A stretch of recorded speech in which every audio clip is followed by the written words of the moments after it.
Isang mapagpalang araw mga future homeowners. Meron ting house tour dito sa Bang Foreclose, dito sa Ecotrend Villas.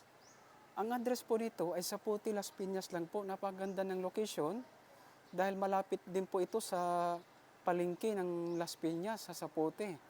At kung galing ka ng Manila, malapit lang pag-exit ng expressway, nandito na po kagad sa Puti lang. Malapit din po ito sa hospitals at papunta ng Parañaque.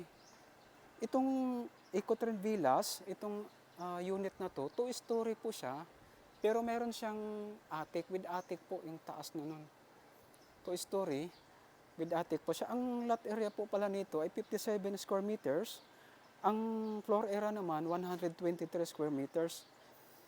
Ang ceiling price po pala nito ay 3,712,800. So mababa po kung pag sa Las Piñas, mahal na kasi ang value ng Las Piñas. Ito below market value po ito kasi bank foreclose. A disclaimer lang po, pag sinabi natin bank foreclose, as is where is po siya. Mayroon talagang ayusin, mayroong papalitan katulad ng mga ganyan. Napag-iwanan na. Ang down payment pala nito ay 10% down payment lang, so napakababa po.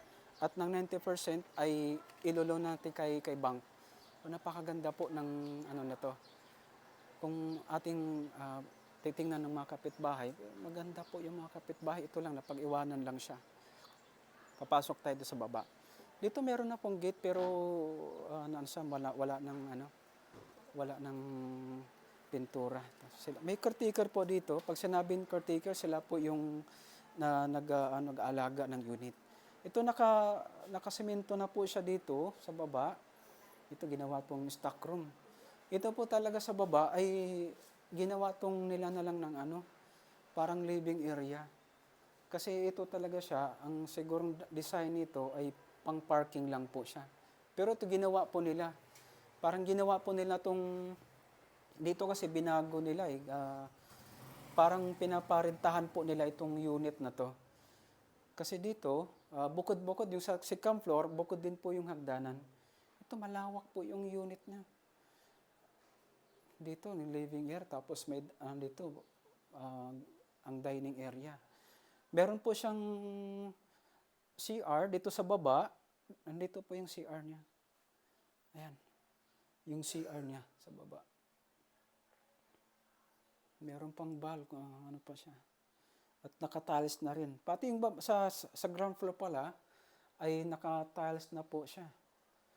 So dito, mayroong nagawa na pero wala ng mga ilaw. Kito, pipinturahan lang po ito.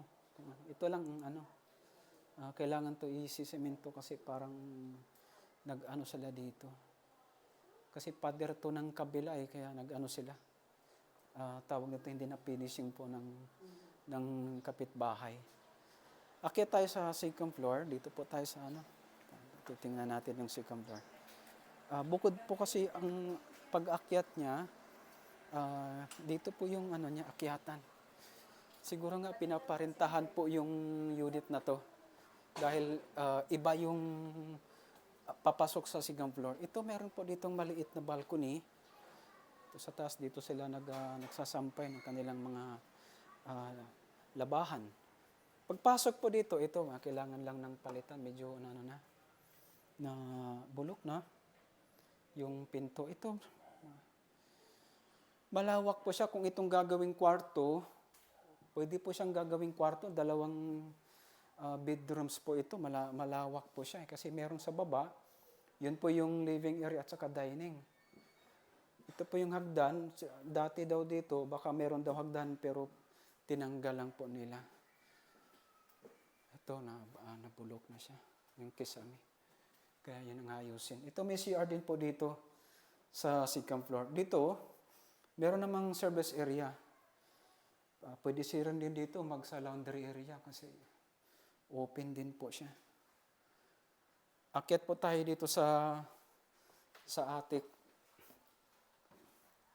Dito sa attic niya, may open space na naman dito, pero ito pwede po siyang gagawin pong kwarto. Ito pwede siyang malawak pa Ito may cabinet lang. Ito, maayusin lang talaga siya dahil napag-iwanan na siya eh. May mga papalitan ito, mga kabinet na ano. Dito, ito yung kwarto niya dito sa attic. Ito, maayos eh. Malaki. Kung dalawa po itong, kung gagawin tong kwarto. Dito siya, oh. Maging dalawang kwarto dito sa taas. Ito, may nakaabang na po ng sa aircon. May bintana naman. Kaya, maganda. Dito, may bintana rin po dito.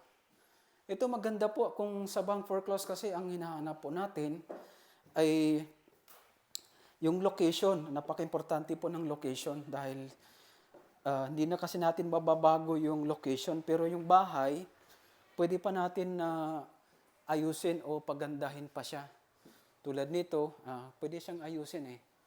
Pero yung location kasi hindi na natin mababago. Kaya napaka-importante po ng location na na mahanap. Katulad nito, dito sa Ecotrend, napakababa lang po. At na mababa po yung down payment niya. At na 10% down payment lang. 2-story with attic na siya. At na ang selling price po nito ay 3,712,800. So na kung sa Las Piñas po siya, mababa po yung price niya. Dahil Las Piñas na po. Sa mga magtatanong po ay pakikontak lamang po kami sa aming pong ilalagay sa screen na number para may matanungan kayo na kung anong yung computation, location, at kung kailan po kayo magpa-viewing dahil paunahan lang po ito. Dahil pag sinabi natin bank foreclose ay talagang mabilisan po. Dahil isang unit lang po kasi minsan talaga sa isang village. Tulad nito, isang unit lang sa Ecotrend. Maraming salamat sa inyong panonood at sa mga update, gusto pong updated sa aming mga post na mga house for sale or bank foreclose. Paki-follow lamang po kami upang updated kayo sa mga susunod naming mga videos.